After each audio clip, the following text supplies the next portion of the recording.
उत्तराखंड की दोनों सीटों पर उपचुनाव का रिजल्ट आ गया है। कांग्रेस ने बद्रीनाथ और मंगलौर सीट पर जीत दर्ज की है।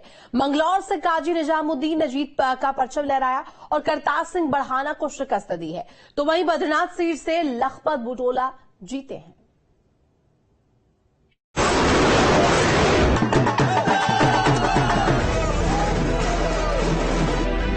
उत्तराखंड में उपचुनाव के महासंग्राम का रिजल्ट आ गया है। चुनाव परिणाम में बीजेपी की उम्मीदों को भारी झटका लगा है। मंगलौर और बद्रीनाथ सीट पर कांग्रेस ने जीत दर्ज की है और बीजेपी की हार का सामना करना पड़ा है। लिहाजा उत्तराखंड में कांग्रेस जश्न मना रही है और देहरादून, हल्द्वानी, पौड़ी और चमोली की तस्वीरों में कार्यकर्ता मिठाइयां बांटकर खुशी जाहिर कर रहे हैं। सरकार के सामने चुनाव लड़ा है। सरकार बिल्कुल सड़क पर पुलिस लेकर उतर गई थी, धन वर्षा हो रही थी। ये जीत तो एक बहुत बड़ी जीत है। कांग्रेस के तमाम बब्बर शेरों की जीत है, हमारे माननीय विधायकों की जीत है, हमारे शीर्ष नेतृत्व की जीत है और लोकतंत्र की जीत है। लठ तंत्र पर लोकतंत्र की जीत है। उत्तराखंड में 2 विधानसभा सीटों के हुए उपचुनाव के नतीजों में भारतीय जनता पार्टी को दोनों सीटों पर हार का मुंह देखना पड़ा। हरिद्वार की मंगलौर सीट, वहां पर कांग्रेस जीत गई और चमोली की बद्रीनाथ सीट पर भी कांग्रेस जीत गई। और ये एक्सपेरिमेंट जो बाहर से लाए हुए प्रत्याशियों को अपने टिकट पर चुनाव लड़ाने का जो प्रयोग भारतीय जनता पार्टी ने किया था, वो बुरी तरह से फेल हुआ। मंगलौर चूंकि 50% से ज्यादा मुस्लिम बाहुल सीट पर जिस तरह से यहां पर प्रशासन ने पूरी ताकत झोंक दी थी भारतीय जनता पार्टी को जिताने के लिए, उसके बाद भी 425 वोटों से कांग्रेस के काजी निजामुद्दीन ने आयतित प्रत्याशी करतार सिंह बढ़ाना को हरा दिया, जो सभी दलों में घूम फिरकर हरियाणा से यहां आकर मंगलौर से उपचुनाव लड़ रहे थे। आंकड़ों की बात करें तो मंगलौर सीट पर काजी निजामुद्दीन ने परचम लहराया और बीजेपी के करतार सिंह बढ़ाना को हार का सामना करना पड़ा है। वहीं बद्रीनाथ सीट पर लखपत बुटोला ने जीत दर्ज की और राजेंद्र भंडारी को हार का सामना करना पड़ा है। पूर्व सीएम हरीश रावत का कहना है कि जनता ने बीजेपी को जवाब दे दिया है। हार के पीछे भारतीय जनता पार्टी की अपनी बहुत सी गलतियाँ हैं और के लोगों को बहुत धन्यवाद देता हूँ। जनता ने उसका शानदार जवाब दिया है। शांतिपूर्ण तरीके से मतदान होता है, जीत हार होती है, लेकिन भाजपा ने जनता की भावना का अपहरण करने की कोशिश की। ये तो रावण बन गए भाजपाई लोग। उत्तराखंड की जनता तक परिवर्तन का संदेश जरा सा देर में पहुंचा, नहीं तो लोकसभा चुनाव के नतीजे कुछ और होते।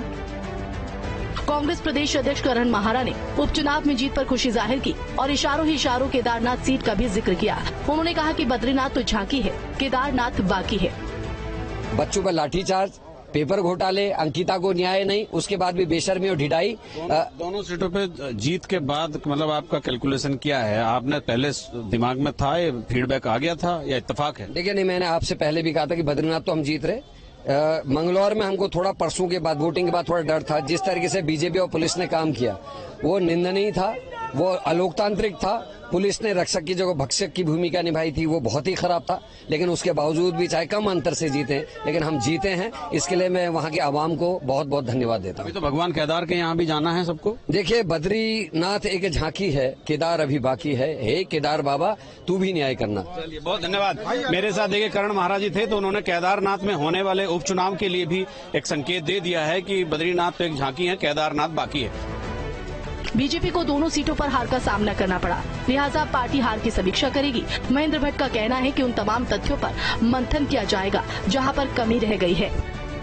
हार हुई है आप, क्योंकि वहाँ के पूर्व विधायक रहे हैं और राजेंद्र भंडारी को आप लोग तोड़ के लाए, तो लगता है जो तोड़ फोड़ की राजनीति थी बद्रीनाथ की जनता को पसंद नहीं है। देखिए, जनादेश को स्वीकार करना हमारा कर्तव्य बनता है और ठीक है कि लोकसभा चुनाव के अंदर राजेंद्र भंडारी जाने का बड़ा लाभ वाला 8,000 वोटों से अधिक मतों से वो सीट पर आगे रहे हैं। लेकिन कहीं न कहीं प्रबंधन की मैं कहूँ बात, या जिस प्रकार सारे विरोधी दल एक होकर चुनाव लड़ने के बाद और जिस प्रकार की मिथ्या बातें वहाँ चलाई गई, निश्चित रूप से हम उस सीट को हमें अपेक्षा की हम जीतेंगे, हम जीत नहीं पाए हैं। हम उसकी समीक्षा करेंगे और भविष्य के अंदर वो सीट में भी भाजपा की सीट हो रही है। अभी कुछ दिन पहले 8,000 मतों से हम लोग जीते हैं। व्यक्तिगत कारण भी उसके प्रत्याशी की दिशा में चर्चा करेंगे और आगामी दिन में मैं भी कह सकता हूँ आज की तारीख में कि क्योंकि प्रत्याशी चयन में हमने क्यों नहीं कहा था कांग्रेस जो विधायक आएगा हम उससे अपने चुनाव पर लड़ाएंगे, तो हो सकता है कि वो निर्णय हमारा जल्दबाजी का निर्णय हो, लेकिन भारतीय जनता पार्टी अपने सभी इस हार की समीक्षा हम लोग हर स्तर पर करेंगे। उपचुनाव के महासंग्राम के रिजल्ट ने एक बार फिर सियासत के खेल में भूचाल ला दिया है और बीजेपी को अपनी रणनीति बदलने पर मजबूर किया है। बद्रीनाथ में सिटिंग एमएलए राजेंद्र सिंह भंडारी जो कांग्रेस से थे, लोकसभा चुनाव से ठीक पहले भाजपा में आते हैं और बाई इलेक्शन में उन्हें ही भाजपा चुनाव लड़ाती है। और कांग्रेस ने अपने प्रदेश प्रवक्ता लखपत बुटोला को चुनाव लड़ाया और वो 5200 वोटों से जीत गए। बद्रीनाथ सीट पर जीत के मार्जिन का ये एक बड़ा रिकॉर्ड है। इतनी वोटों से वहां पर कभी कोई नहीं जीता जब से ये सीट बनी है। इसके अलावा बद्रीनाथ सीट भारतीय जनता पार्टी के मौजूदा प्रदेश अध्यक्ष और राज्यसभा सांसद महेंद्र भट्ट की कर्मभूमि है। 25 साल से वो वहां उसी क्षेत्र में उसी सीट पर राजनीति कर रहे हैं और प्रदेश अध्यक्ष हैं, राज्यसभा सांसद हैं। फिर भी उस सीट पर अपनी टीम को एक्टिव नहीं कर पाए। अपनी कर्मभूमि पर जहां 25 साल से राजनीति कर रहे हैं, वो सीट वो भाजपा की झोली में नहीं डाल पाए। ये एक बड़ा सवाल होगा। 15 तारीख को होने वाली प्रदेश कार्य समिति में ये मुद्दा जोर शोर से उठने की संभावना है।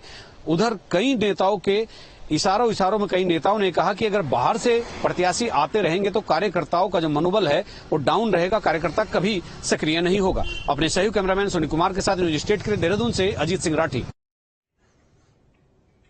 उत्तराखंड उपचुनाव में जीत के बाद कांग्रेस